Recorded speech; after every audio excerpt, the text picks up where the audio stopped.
If you live in the West and are concerned with Islam and the Islamization of your country, this video has a message for you. What Islam is Not was published in the frontpagemagazine.com on April 21, 2008, and is an adaptation from a book written by Dr. Peter Hammond, Slavery, Terrorism, and Islam. What Islam is not. Islam is not a religion, nor is it a cult. In its fullest form, it is a complete, total, 100% system of life. Islam has religious, legal, political, economic, social, and military components. The religious component is a beard for all of the other components. Islamization begins when there are sufficient Muslims in a country to agitate for their religious rights. When politically correct, tolerant, and culturally diverse societies agree to Muslim demands for their religious rights, some of the other components tend to creep in as well. Here's how it works. As long as the Muslim population remains around or under 2% in any given country, they will be, for the most part, regarded as a peace-loving minority and not as a threat to other citizens. This is the case in United States, Australia, Canada, China, Italy, and Norway. At 2 to 5%, they begin to convert from other ethnic minorities and disaffected groups, often with major recruiting from the jails and among street gangs. This is happening in Denmark, Germany, United Kingdom, Spain, and Thailand. From 5% on, they exercise an excessive influence in proportion to their percentage of the population. For example, they will push for the introduction of halal food, which is clean food by Islamic standards, thereby securing food preparation jobs for Muslims. They will increase pressure on supermarket chains to feature halal on their shelves, along with threats for failure to comply. This is occurring in France, Philippines, Sweden, Switzerland, the Netherlands, Trinidad and Tobago. At this point, they will work to get the ruling government to allow them to rule themselves within their ghettos under sharia, the Islamic law. The ultimate goal of the Islamists is to establish sharia law over the entire world. When Muslims approach 10% of the population, they tend to increase lawlessness as a means of complaint about their conditions. In Paris, we are already seeing car burnings.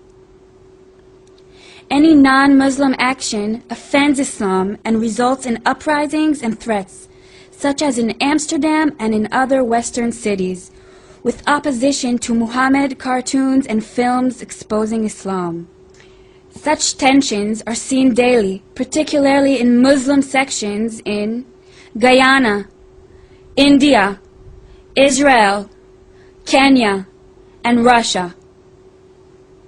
After reaching 20%, nations can expect hair-trigger rioting, jihad militia formations, sporadic killings, and the burnings of Christian churches and Jewish synagogues, such as in Ethiopia.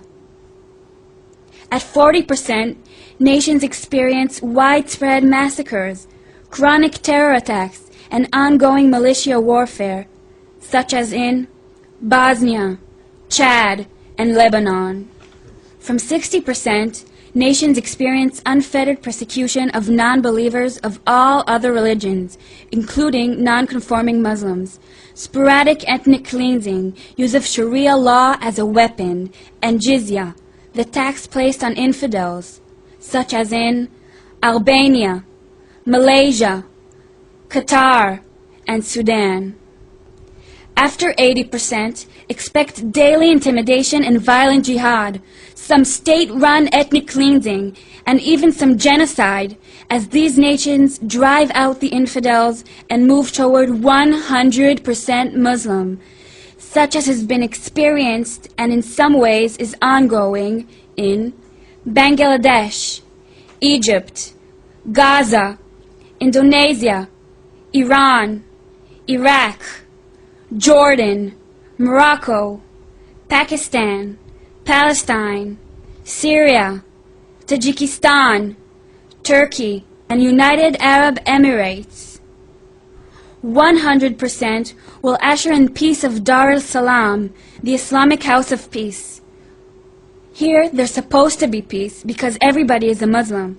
The madrasas are the only schools and the Quran is the only word, such as in Afghanistan, Saudi Arabia, Somalia, and Yemen.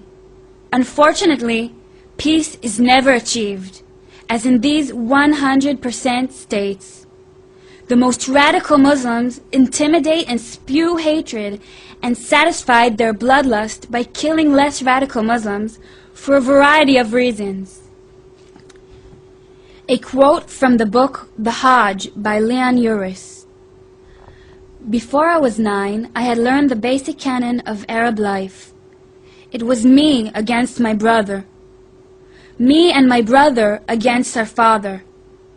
My family against my cousins and the clan. The clan against the tribe. The tribe against the world. And all of us against the infidel. It is important to understand that in some countries with well under 100% Muslim populations, such as France, the minority Muslim populations live in ghettos, within which they are 100% Muslim, and within which they live by sharia law. The national police do not even enter these ghettos. There are no national courts, nor schools, nor non-Muslim religious facilities. In such situations, Muslims do not integrate into the community at large. The children attend madrasas. They learn only the Quran. To even associate with an infidel is a crime punishable by death. Therefore, in some areas of certain nations, Muslim imams and extremists exercise more power than the national average would indicate. Today's 1.5 billion Muslims make up 22% of the world's population, but their birth rates dwarf the birth rates of Christians, Hindus, Buddhists, and Jews, and all other believers. Muslims will exceed 50% of the world's population by the end of this century.